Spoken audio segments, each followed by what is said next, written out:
자, 모두들 반갑습니다. 강태공입니다. 자, 금일은 이 삼성전자가 드디어는 아니죠. 사실 HBM4에 대한 양산을 출하를 하겠다라고 이미 며칠 전에도 뉴스가 나왔던 건데, 이제 다시 이거를 일주일 앞당기면서 또 주가가 급등이 나와줬습니다. 그래서 삼성전자에 대한 목표가에 대해서 굉장히 궁금해 하신 분들이 많아요. 근데 저는 개인적으로 과거부터 얘기했지만 30만 원까지도 가능하다고 생각은 합니다. 다만 어떠한 조건은 맞아줬을 때라고 생각을 하고 있고, 그 조건이 무엇인지 오늘 방송을 통해서 또 이야기해 보도록 할 테니까, 방송 전 늘 말씀드리는 여러분들의 좋아요, 구독하기, 댓글까지는 너무나 많은 힘이 된다라고 말씀드리면서 오늘 방송 시작해 보도록 하겠습니다. 자, 일단은 삼성전자가 이제 오늘도 지금 보다시피 거의 한 8% 정도대 급등이 나와주죠. 그러니까 거의 신고가입니다. 신고가를 기록을 해주면서 또 주가 급등이 나와줬기 때문에 사실 이게 사람들은 그럴 거예요. 어디까지 갈 것인가, 이게 사실 제일 궁금할 거예요. 과거에도 제가 삼성전자에 대해서 매수 가격은 제가 좀 많이 잡아드렸던 적은 있어요. 실질적으로 제가 삼성전자를 지금 다루는 게 갑자기 올라가니까 다루는 게 아니라 빠질 때마다 3년 전에도 제가 몰빵해야 된다고 하면서 말했던 게 5만 5천에서 6만 원이 구간이었고요. 자, 그리고 이제 뭐 제가 당장 1년 전에도 조정이 나올 때 얘기했던 게 오히려 이 가격에 오거든 무식하게 사 모으라 했던 게 또 5만 5천에서 6만 원 구간이었죠. 그래서 제가 늘 말했던 삼성전자의 사실 최대 매수 구간대는 왔어요. 그러니까 5만 5천 원과 6만 원대는 왔고, 그래서 여러분들이 제일 궁금해하는, 그래서 지금은 어디서 팔아야 되는가 이거예요. 근데 사실 분명하게 말씀드린다라고 하면은 삼성전자가 어디까지 갈 것이냐, 아마 신도 장담하지 못할 거예요. 왜? 지금의 삼성전자의 이 상승 추세 같은 경우는요, 사실 뭐 기업의 이 실적, 최근에 HBM이라든지 이런 AI 랠리와 함께 이 슈퍼사이클, 반도체 슈퍼사이클이 이제 디램과 함께 찾아오면서 이런 부분에 대한 기대도 있다고 하지만, 아무래도 최근에 이제 이 우리나라 증시의 이제 예탁금 증가하는 추세를 본다라고 하면 아무래도 포모 현상에 따른 또 묻지마 매수세가 한 번 더 들어오는 게 아닌가에 대한 부분도 사실 생각은 좀 해봐야 된다라는 거예요. 그래서 지금 삼성전자가 물론 이게 고점이다 라고 할 수도 있지만, 사실 이 구간도 굉장히 저점이다 라고 할 수 있는 게, 과거 엔비디아가 전형적이죠. 엔비디아가 2023년 이 당시부터 그랬어요. 엔비디아 고점 찍었다. 이제 그래서 AI 버블이다 하고 무너지나 했더니 반등 나오죠. 그래서 24년도에 또 급등 나오니까 엔비디아 고점론, AI 고점론, 이 재점화됐다 뭐 이런 이야기 나오면서 또 주가가 또 빠져요. 빠진다길래 또 올라가요. 그리고 25년도에 또 올라가니까 뭐한다? 엔비디아 호실적에도 뉴욕 증시 흔들린다 라고 하면서 고평가 우려가 지속된다라는 거거든요. 그러니까 사실상 시장에서는 엔비디아도 그랬습니다. 올라갈 때마다 고점론은 계속해서 존재를 했어요.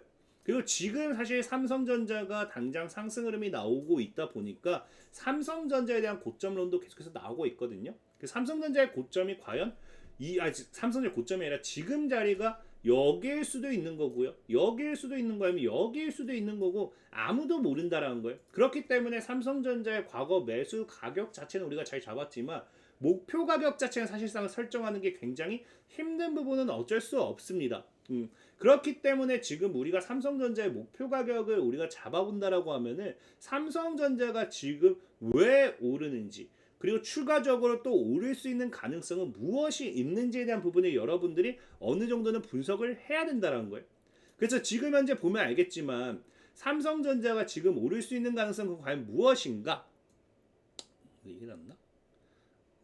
삼성이 오를 수 있는 게 무엇인가 보면은, 지금 사실 시장에서는 20만원, 26만원도 나오고 있거든요. 이제 삼성전자에 대한 업황 강세, 아니면 이제 최근에 이제 이 메모리 업종들에 대한 구조적인 밸류에이션 재평가, 이런 것들이 나오다 보니까 충분히 26만원 나오고 있는데, 저는 비슷하게 봐요. 하지만 저는 30만원입니다. 30만원. 이 30만원을 보기 위해서는 사실상 무조건 30만원 간다가 아니라 조건은 필요해요. 조건.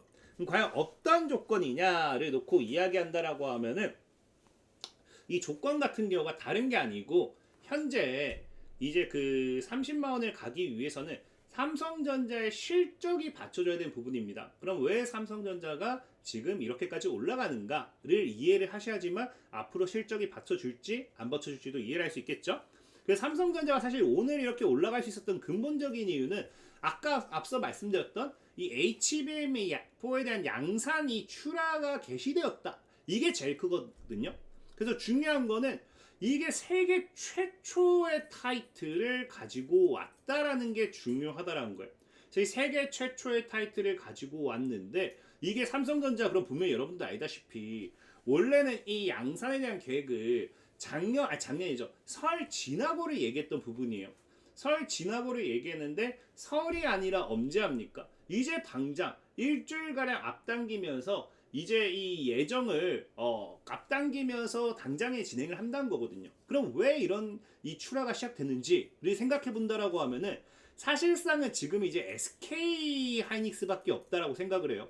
최근에 이제 SK 하이닉스가 어떤 뉴스가 있었습니까? 삼성전자가 이제 출하를 한다고 하니까 바로 갔다가 뭐 해버려요? HBM4 2달 출하한다라고 하면서 삼성전자 동일하게 설 연휴 이후에 양산 물량을 공식적으로 납품한다라고요. 그러니까 삼성전자 입장에서는 사실상 뭐 한다? 세계 최초의 타이틀, 우선 공급자를 이제 엔비디아에 가져간다라고 하면은 세계 최초란 타이틀은 삼성이 먹겠다라는 식으로 아무래도 고객사 협상을 해서 하는 게 굉장히 크겠죠. 그리고 사실 이게 중요한 게 뭐냐고 하면은 엔비디아 입장에서도 삼성전자를 먼저 할 수밖에 없는 게 바로 이 그 똑같은 HBM이라 뽀라고 하더라도 이 D램에 대한 차이예요. 그래서 보다시피 지금 이거는 제 얼굴 때문에 좀 가려지는 것 같은데 좀 보여드린다라고 하면은 뭐라고 되어 있습니까?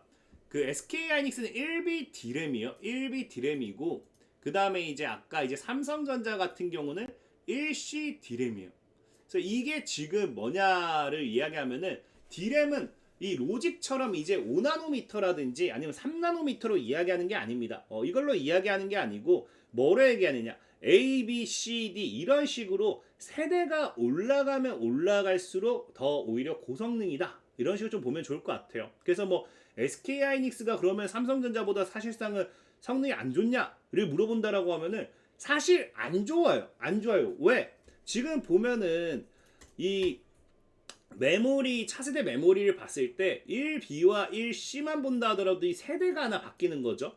그래서 핵심적인 기술적인 성능만 비교한다 보더라도 이 속도라든지 이 전력 효율이 오히려 이제 삼성의 1C D램이 최신 세대이기 때문에 오히려 더 좋습니다.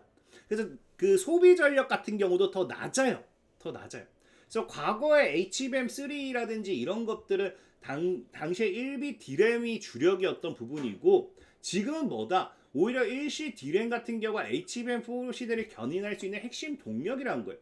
그래서 기술적인 부분도 더 높고 데이터 처리량도 더 많고 그래서 1C 세대 자체가 1B보다도 더 높은 집전도를 보여주면서 이 기술적인 우위가 분명하다라는 걸 여러분들이 알고 가셔야 됩니다. 그럼 왜 지금 SK 하이닉스는 1C D램을 사용하는 게 아닌가? 이 1C D램에 대한 기술이 없는가를 본다라고 하면 또 그거는 아니에요. 그건 아닌 게 뭐냐고 하면은 이게 차세대 핵심 기술이라 하더라도 이제 SK 하이닉스도 이거를 만들 수 있습니다. 근데 문제는 뭐냐? 지금 보다시피 비교를 한다고 하면은 이제 SK 하이닉스와 삼성전자의 전략의 차이죠. 그래서 보면은 자 이것만 봐도 끝나요. SK 하이닉스 얘기하는 게 지금 1B D램으로 가는 이유가 뭐다? 장점이 제일 큰 게 수율의 안정성이 높다라는 거예요. 수율이란 거 말 그대로 얼마나 안정적으로 이제 생산이 되느냐. 만약에 수율이 80%다. 내가 100개를 만들었더니 불량품이 없이 80개가 나온다 이거거든요. 그래서 생산에 대한 안정성도 확보가 되고 공급 리스크가 낮다는 거예요. 그러니까 한마디로 이제 엔비디아 같은 경우는 여러분들도 알다시피 뭐 했습니까? 과거에 우리가 코로나 때 공급망이 붕괴가 되었죠. 코로나 때 공급망이 붕괴가 되면서 그 이후에 안정적인 공급망을 최우선시했습니다. 그래서 이런 이 공급망에 대해서 굉장히 민감하기 때문에 오히려 SK 하이닉스 같은 경우는 이미 HBM3E를 통해서 지속적으로 이제 엔비디아에 안정적으로 공급을 하고 있었죠. 그러니까 굳이 뭐 해야 돼요?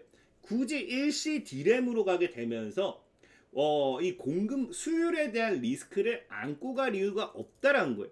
이미 안정적으로 공급을 하고 있기 때문에 안정적인 공급 이후에 점차 뭐한다. HBM4에 대한 부분에 있어서 1B D램을 안정적으로 공급을 하고 거기에 1C D램을 적용하는 방법으로서 수율의 안정화를 최우선시 한 다음에 뭐 하겠다? 이걸 납품하겠다라는 거예요.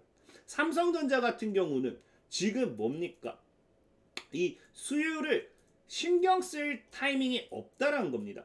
수율을 신경 썼을 때는 성능을 따라가지 못해요.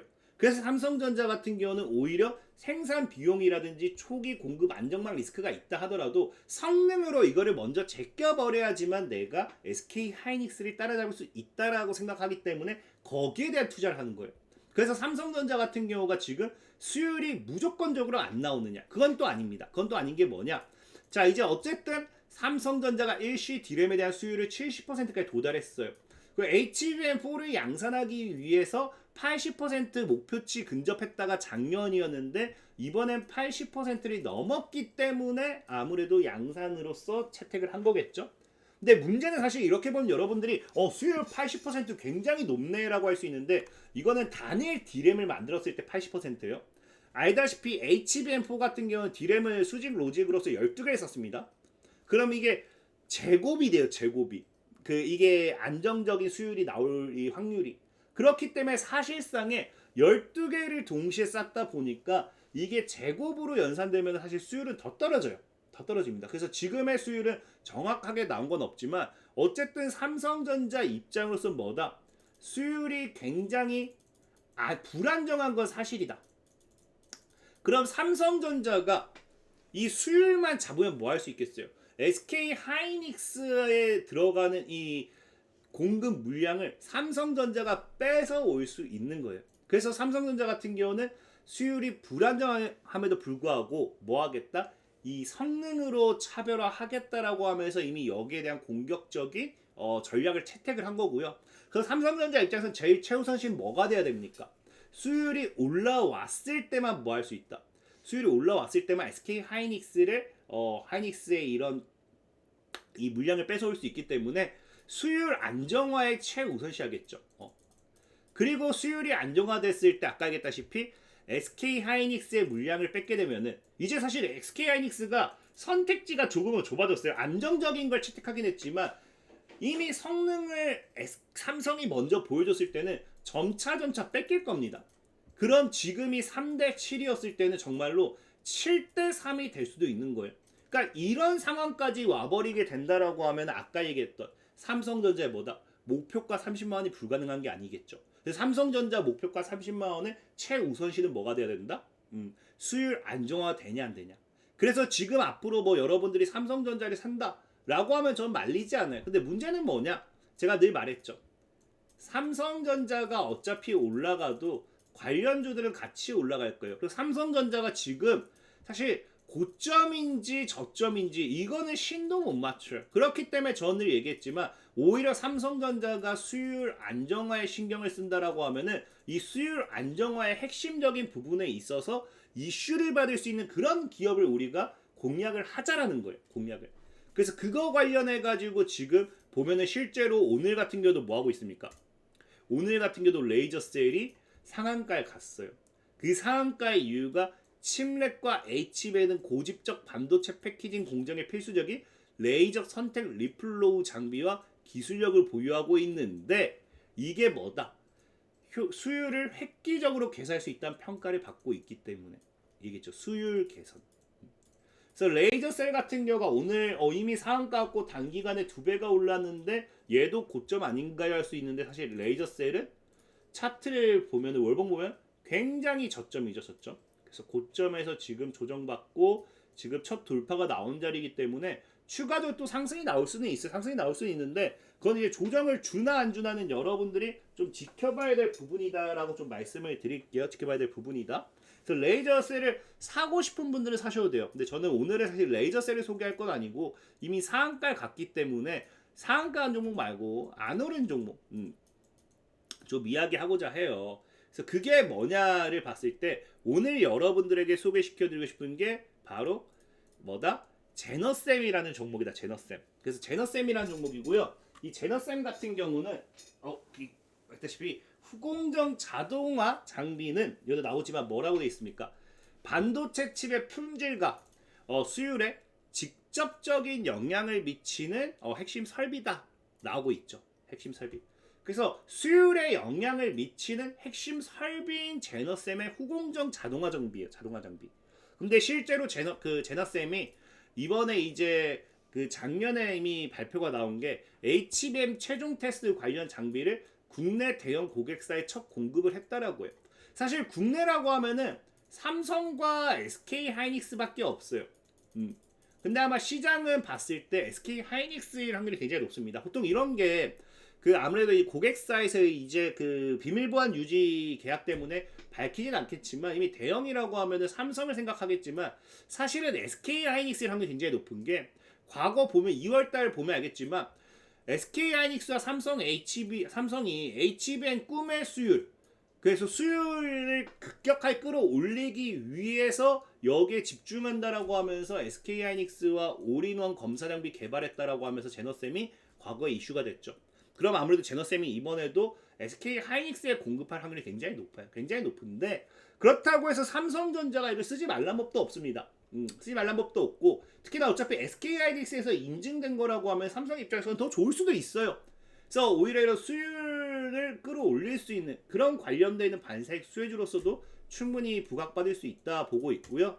그 다음에 제너쌤이 사실 여러분들 보면은 영업이익이 이게 오늘 나온 뉴스인데 전년 대비 한 85% 정도 감소했다고 해서 이것 때문에 좀 걱정하는 분들도 많아요. 근데 중요한 거는 반도체 장비들이 대다수가 그렇습니다. 통상 이 수주에서 매출 인식까지 6개월에서 한 18개월 정도까지가 걸립니다. 지연이 돼요.